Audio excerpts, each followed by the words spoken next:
Jânio, mas vamos chamar. Pessoal, coloca o Renato Sérgio aí, porque senão. Aí, vamos falar de coisa séria. Exato. Ô, Renato, obrigado por se Tudo bom, juntar a Kennedy? nós aqui. Tudo bem, Toledo. querido? Bom te ver. Bom te ver aí, Legal. Renato. Debate difícil esse, hein?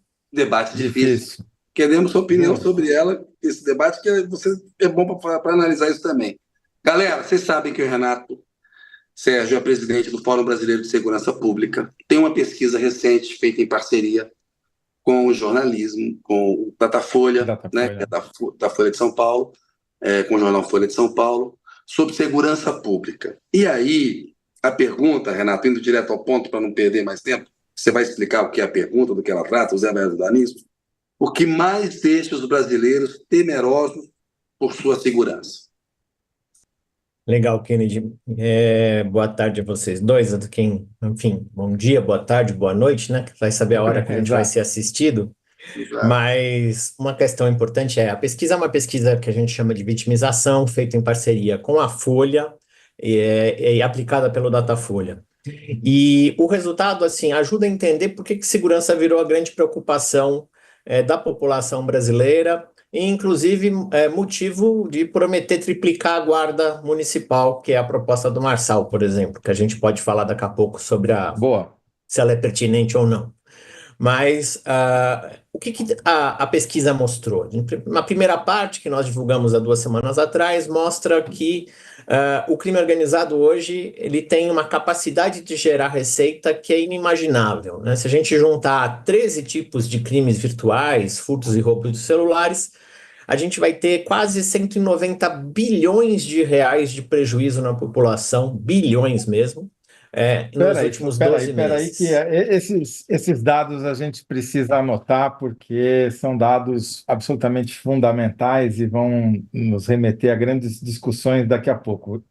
Então, os crimes virtuais, Juntando os furtos de celulares, que é a porta de entrada para os golpes virtuais, perfeito?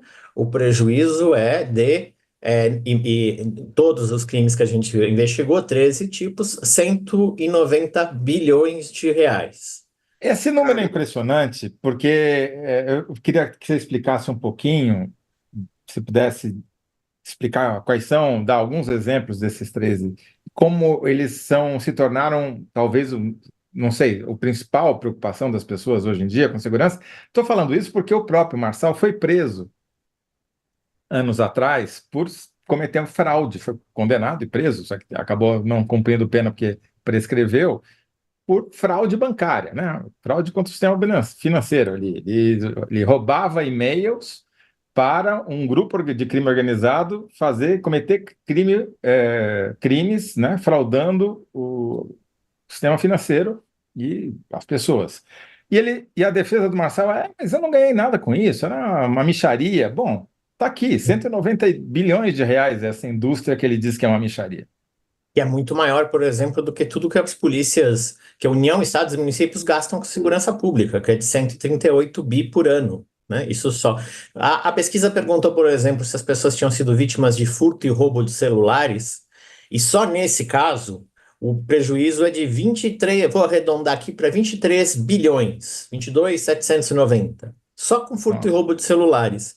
Golpe no Pix, o boleto falso, aquele que a gente recebia, o boleto falso, é mais ainda, 25 bilhões e meio de reais de prejuízo nos últimos 12 meses, né? Na verdade, a pesquisa foi feita no finalzinho de junho a junho. Então, a gente está falando de um volume, é quase o tamanho do déficit público que o Haddad precisa encontrar o dinheiro para pagar o E, rombo das contas públicas. Isso é o tamanho do prejuízo com esse tipo de crime. Ou, por exemplo, a gente pode pegar aqui é, golpes nas redes sociais, né, autenticidade, enfim, você vai somando tudo isso e tentativas, esse número é muito significativo.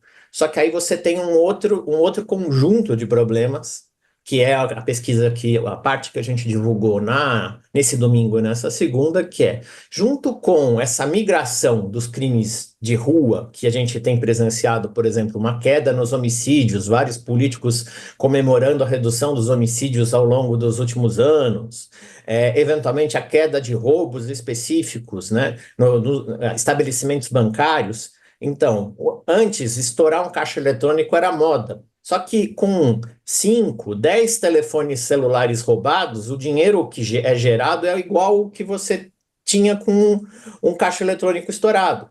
E o risco é muito menor para o bandido, para o criminoso. Então você tem uma mudança do padrão.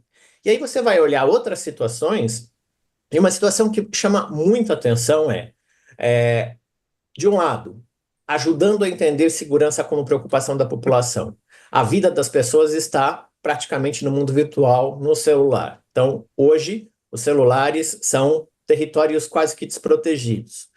Em segundo lugar, nós temos que 14% da população com mais de 16 anos de idade, o que equivale mais ou menos a pegar aqui que assim, fugiu o número de cabeça, 23,5 milhões de pessoas declararam que convivem com facções e milícias de forma ostensiva no seu dia a dia. Então, de um Crime lado, organizado. crime organizado, né? E por outro lado, a Quer dizer, gente o cara tem topa com alguém do crime organizado na 23 vizinhança, no milhões de caminho. pessoas. Não, eu tenho um enorme prejuízo no mundo virtual. Aí 23%, 23 milhões de pessoas convivem diariamente com crime organizado. E aí como é que o Estado se mobiliza? E esse é um dado importante da pesquisa para a gente debater. Em geral, a gente lembra que nós tivemos o incentivo às milícias, muitos políticos, o Bolsonaro inclusive, incentivavam as milícias como uma forma de resolver o problema do crime organizado. Mas não é bem assim. O que as pessoas estão fazendo? E esse número é importante. 18% da população, portanto, 30 milhões de pessoas contratam ou no seu bairro tem serviços de vigilância privada prestada por policiais militares. Não é o Quer dizer, é um policial, ótimo negócio para o policial ser um mau policial. exatamente, não é um policial fazendo o serviço de policial, é um policial fazendo o bico, que é ilegal, prestando o serviço de segurança privada. O Renato Zé, deixa eu só falar um negócio, porque depois eu vou esquecer e depois a gente volta para isso. Assim, tem o efeito patrimonial que você citou, essa coisa toda, mas assim, a saúde mental das pessoas num quadro desse, né, saúde física, é muito afetada, né? Idosos são muito vulneráveis às coisas dos crimes virtuais. E a qualidade, você viver num ambiente de crime organizado, o que aquilo afeta um pai de família que tem que levar o filho para a escola, entendeu? Então, assim, além da questão patrimonial, tem aí uma coisa na qualidade de vida e na saúde mental das pessoas, assim, me parece que é relevante. Eu estou falando bobagem. Não, é devastador no fundo, né? Porque a gente não sabe para onde correr. Porque se os golpes virtuais têm gerado uma receita, ou seja, um enorme poder, não só bélico, mas econômico, para o crime organizado. De outro lado, o crime organizado toma conta de territórios e de prisões. E de outro lado, a gente tem, ao invés de ter política pública, a gente tem a privatização dos serviços de policiamento feito por próprio policial no dia a dia. E além do, quando a gente vai olhar um pouco como o crime organizado acontece, a gente tem nas mesmas regiões do crime cemitérios clandestinos sendo declarados, né? E pessoas desaparecidas, o cenário é de terror. Então, quando a gente vê isso, a gente entende por que as campanhas para prefeito têm que falar de segurança. Não é algo que até 10 anos atrás a gente falava, esse é um problema do governador. Não, esse é um problema de todos, que tem a ver com o controle do território, com o controle do mundo virtual, né? Do que é falado. E vai mostrando que, no fundo, hoje não tem muito espaço para você não falar de violência, de crime, de segurança. Então, a pesquisa, infelizmente, ela traz um conjunto de más notícias e, para completar, tem o fato que o número mais alto de todos, que é um número muito conhecido da gente, mas que, enfim, muitas vezes a gente faz de conta que ele não existe, que é 45 milhões de pessoas declararam que conhecem mulheres vítimas dos seus próprios parceiros íntimos. 45 milhões de pessoas. Então, você tem um cenário onde o que está acontecendo com o Brasil? Né? O que nós estamos fazendo do Brasil? Então, não dá para falar só de redução do combate ao crime organizado, que é fundamental, e aí, para combater o crime, a gente tem insistido que tem que pensar a retomada do território e prevenção, tem que pensar a questão da lavagem do dinheiro, mas também tem que pensar o combustível, tem que pensar o cigarro, tem que pensar a bebida, tem que pensar, por exemplo, tudo isso que tem aparecido com o debate sobre como que as investigações da polícia, do Ministério Público em torno do PCC aqui em São Paulo, no centro da Cracolândia. Aliás, e por falar em Cracolândia, a gente também está falando aqui de 17% da população declarou que convive com áreas, né, com cracolândias no trajeto casa-trabalho, casa-escola, ou seja, não tem muito por onde escapar. Aí você fala, como é que eu enfrento isso? Aí você fala, não, vamos triplicar a Guarda Civil Metropolitana. Mas para quê?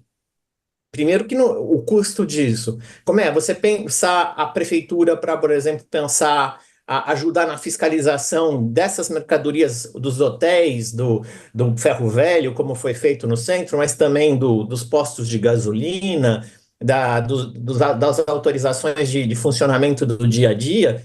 Esse debate não está sendo feito. A gente fica sempre na chave de, tem que ter mais polícia. No caso, a prefeitura tem que ter mais guarda municipal. Mas para fazer exatamente o quê? Acho que esse é um debate que não está sendo respondido pelas candidaturas. A política pública. Tem uma dúvida aqui de uma pessoa que eu acho que vale a pena para você explicar um pouquinho como é que vocês fizeram a estimativa desses valores. Porque ele diz, mas como é que o roubo, no caso do roubo do celular, é considerado o valor do aparelho novo? Como é que faz essa conta? Dúvida da Elisei. Ela é uma boa pergunta mesmo. O que a gente faz? A gente perguntou para a população disso. Você teve o seu celular furtado ou roubado, né? Nos últimos 12 meses? A pessoa, sim. Qual foi o seu prejuízo? A pessoa disse o valor que foi o prejuízo, e aí a gente tirou o valor médio. Esses 190 bilhões de reais é o valor a partir do valor médio do prejuízo. Quer dizer, não só dos celulares, mas de todos os golpes que as pessoas sofreram, Porque esse número não existe, né, Renato? Não, esse número é inédito. Esse número é uma Isso eu acho que vale a pena você explicar que a gente trabalha também num deserto de homens, ideias e estatísticas, né? Isso. Na política pública sempre é muito difícil produzir dados a partir do que a gente chama de registros administrativos, que são os boletins de ocorrência, documentos públicos, e em alguns momentos a gente precisa produzir pesquisa perguntando para a população, fazendo esse tipo de pesquisa, para tentar cruzar as duas coisas e ter algumas projeções e estimativas. A gente pegou a pesquisa, uma amostra, uma estatisticamente representativa do conjunto da população com 16 anos ou mais, e a partir daí, com base nas projeções do IBGE, a gente estimou esse valor, ou seja, é uma estimativa, mas que com muita probabilidade corresponde ao valor do prejuízo, no mínimo, né? Porque pode ser ainda maior daquilo que a gente não conseguiu perguntar para a população. Ô, Renato, a Maria Sandra Gamas, Renato, está com uma pergunta interessante aqui. Como combater o crime organizado quando ele está infiltrado na política institucional e disputando prefeituras Brasil afora? Essa é uma pergunta, na verdade, fundamental, né? Porque a história da contaminação da política pelo crime organizado não é nova. Nós vamos lembrar lá nos anos 1990 a situação do Espírito Santo, que tinha o presidente da Assembleia como uma das lideranças de uma das organizações criminosas naquele momento. No Acre, também nos anos 90, nós tivemos um coronel que era famoso pela motosserra, que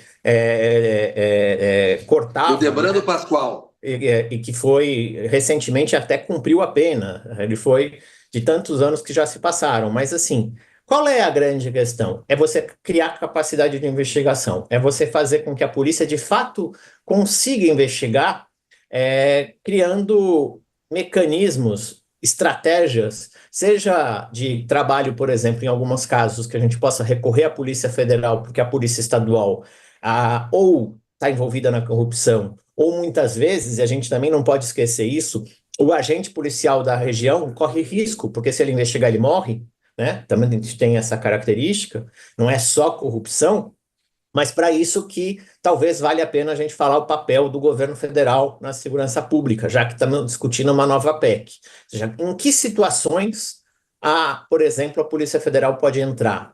No crime organizado, no envolvimento da política, é uma delas, porque no Espírito Santo nós conseguimos, por exemplo, diminuir isso quando o Ministério Público Federal e a Polícia Federal entraram na investigação e não foi necessário um instrumento que muito se fala também, que se falou no caso do assassinato da Marielle e do Anderson, da Marielle Franco, que foi o deslocamento de competência para a Justiça Federal. Não, tem algumas situações que você pode atuar de forma cooperada. Então, se a gente pensar o papel da União, a gente tem que pensar que esse talvez seja o grande norte a ser seguido, que tem alguns tipos de investigação que o afastamento em relação ao território é necessário, porque compromete a investigação, tanto em termos de risco de corrupção, como risco de morte para o próprio policial.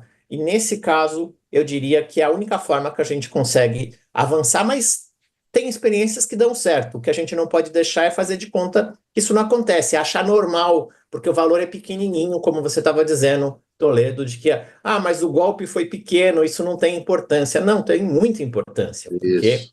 senão a gente perde noção de civilidade. Não, e todo bandido, o Marcola, quando começou pequenininho, né? Ninguém já começa pelo alto. Não sei que o cara seja herdeiro, mas daí é outro tipo de crime. E bandido O... normalmente mente, nega, né? Também, Sempre vai dizer que é inocente. Mas, exato. né? Dizer que é inocente, que se roubou, roubou pouco. Como, né, você entra na penitenciária, todo mundo vai dizer isso, né? Só tem Agora, inocente. o Renato, você vê alguma evolução no combate? Porque tudo isso que você falou é crime organizado. Não estamos falando de punguista, né? Tudo bem, o moleque que está de bicicleta roubando o celular na rua, sim, mas ele faz parte de uma rede super bem Isso. organizada, estruturada, que demanda aquele serviço dele, ele entrega o produto e eles já sabem tudo que vai ser feito a partir dali, todos os ganhos possíveis que eles vão ter. Você viu algum avanço nos últimos anos, e aí é bom falar da responsabilidade federal e estadual, e eventualmente municipal, no combate ao crime organizado? A gente está conseguindo avançar ou o crime está avançando mais rápido que a sociedade? Acho que tem algumas camadas para te responder. Assim, de fato, o crime está avançando mais rápido que o Estado. Isso é inegável. Mas também o Estado não está parado, a gente também precisa reconhecer. Existem iniciativas, mas que não ganham escala ou são descontinuadas a depender da troca, do gestor ou da prioridade política. Então, tem esforços, tem uma série de investigações sendo conduzidas, eventualmente a gente tem aí principalmente quando chegar perto de eleição, a gente vê uma série de anúncios de operações, forças-tarefas sendo conduzidas, é do jogo da política, mas elas de fato existem e em alguns momentos elas conseguem responsabilizar algumas pessoas, mas a gente não está conseguindo responsabilizar o dono do dinheiro grosso que está envolvido nessa questão. E mais do que isso, por que a gente não está fazendo isso? Porque o Brasil tem um problema que não está enfrentando, é que todos os governos, de certa forma, priorizam, e eu, enfim, não estou dizendo que não precisa priorizar, o policiamento ostensivo, as polícias militares. A gente vai fazer qualquer balanço, se você pedir para o Ministério da Justiça de hoje, de ontem, ou do governo Bolsonaro, você vai ver, compramos tantas viaturas, tantas armas, tantos coletes, XYZ. Mas a gente tem um problema que policiamento ostensivo ele é necessário para ajudar a manter o dia a dia. Mas a gente não tem investigação criminal no Brasil. A investigação criminal, a taxa de esclarecimento de crimes é pífia, o que gera uma enorme impunidade. E a gente está Quanto é olhando pífia? muito pouco. Pífia, 2, 3% se a gente pensar furto ou roubo, do total de 100, Quer de dizer, cada. se você é roubado ou furtado, como essas milhões de brasileiros foram, você tem de duas Esquece, ou três. Esquece, porque a esquece. chance de descobrirem o culpado é de 2 a 3%. Quer dizer, o crime Exatamente. compensa muito. Muito baixo, né? Muito. O crime que mais você tem taxa de esclarecimento, que são os homicídios, você, dependendo do estado, tem 40%, 50%. Mesmo no homicídio, você tem 50% de sair impune se você matar alguém. Ainda mais os homicídios, por exemplo, cometidos pelo crime organizado, que exigem investigação. Porque quando é o homicídio envolvido ali no conflito interpessoal, dentro de casa, os feminicídios, o autor está identificado. Quando você olha para isso, você fala, eu tenho um problema de investigação, e a gente está olhando muito pouco, não é um problema de legislação apenas. é de como as polícias civis estão organizadas. Como é que a gente tem policial civil hoje para investigar cerca de 2 milhões de registros de estelionato por ano, que é o que o Anuário do Fórum publicou em julho? Não. Nós temos alguns centros de excelência, que são, às vezes, 20, 30, 50 policiais com treinamento em crimes cibernéticos, mas eles não vão dar conta de 2 milhões. E aí a população fica morrendo de medo e refém ou à mercê de discursos salvacionistas, desses grandes porta-vozes aí do apocalipse, que vêm comprometendo, que vão para cima, que vão ver, só que na hora H não vai ter polícia militar que vai dar conta de, por exemplo, você evitar 190 bilhões de reais no mundo virtual. O que a polícia militar pode fazer no mundo virtual? A gente precisa de polícia de investigação. Então, sem desmerecer o trabalho do policiamento ostensivo, que é importante, a gente tem no Brasil um problema sério que é como eu melhoro a investigação criminal. E isso os governos dão pouca atenção, porque as polícias civis, a investigação é igual o exemplo que a gente sempre dá do saneamento. Fazer saneamento básico, fazer encanamento por baixo da terra não dá voto, porque não aparece. Fazer investigação demora, fazer investigação muitas vezes vai tocar em gente muito poderosa em termos econômicos, políticos e mesmo às vezes correndo, né, pessoas perigosas, e nem sempre você vai conseguir mostrar para a população que você evitou um crime, que você recuperou bilhões de reais. Então, se o Brasil quer avançar, vai ter que falar de polícia civil, polícia judiciária. Se o Brasil quer avançar, vai ter que mexer na investigação criminal. Não é só mudando lei, mas é fazendo as leis serem aplicadas, envolvendo inclusive o Ministério Público e o Judiciário, que muitas vezes tem dificuldade de trabalhar em conjunto com as polícias judiciárias, as polícias civis e a federal. Zé, vamos caminhar para a síntese? Quer fazer mais uma pergunta? Não, vamos caminhar para a síntese, mas eu queria ver se essa conta que eu fiz aqui está correta. Você falou que o prejuízo das pessoas, quer dizer, o faturamento do crime organizado com os crimes digitais e roubo de celulares, vamos chamar tudo de crime digital, porque no fundo é disso que se trata, né? O aparelho, como você disse, é a porta de entrada para ele roubar os dados para cometer as fraudes digitais. É 190 bilhões de reais, estimativa. E todo o orçamento de todas as polícias no Brasil é 138 bilhões. Quer dizer, o faturamento do crime digital é 40% maior do que o orçamento de todas as polícias. Não tem como dar certo essa conta, né? Não. Esse na verdade, é a síntese que a gente pode fazer, né? Exatamente. Né? A conta não fecha. A conta não fecha. Se o crime fatura 40% mais que a polícia, só com um tipo de crime, pois é. como é que você vai fazer esse enfrentamento sem mexer, por exemplo, no orçamento e que está com verbas pulverizadas? Só para deixar claro, nessa escala aqui, 190 bi, vamos fazer uma conta rápida aqui, que não são exatamente coisas comparáveis, mas 190 bi dividido por 45, o orçamento do crime digital é 4 vezes as emendas parlamentares ao orçamento da União. Né? Então, essa é a ordem de grandeza do problema. Né? Quer dizer, você tem que ter uma rediscussão muito por cima, né? No Congresso, no Executivo, no Judiciário, para reorganizar o que são os valores necessários para você tentar enfrentar esse problema. E eu acho que, sem dúvida nenhuma, e a economia do crime invadiu completamente a economia formal e a sociedade brasileira, e a gente hoje não tem os instrumentos para blindar a economia formal, a vida social, do poder que essa economia tem gerado, e com isso a gente tem, inclusive, ampliado até o protagonismo político de muitos dos envolvidos com a criminalidade. Perfeito. Então, acho que a síntese fica sendo essa: o faturamento do crime digital é 40% maior que a verba para as polícias. Acho que diz tudo. Né? Uma tragédia, mas diz tudo. Renato, obrigado, hein? Valeu mais uma vez. Obrigado vocês aí mais uma vez. Prazer estar com você.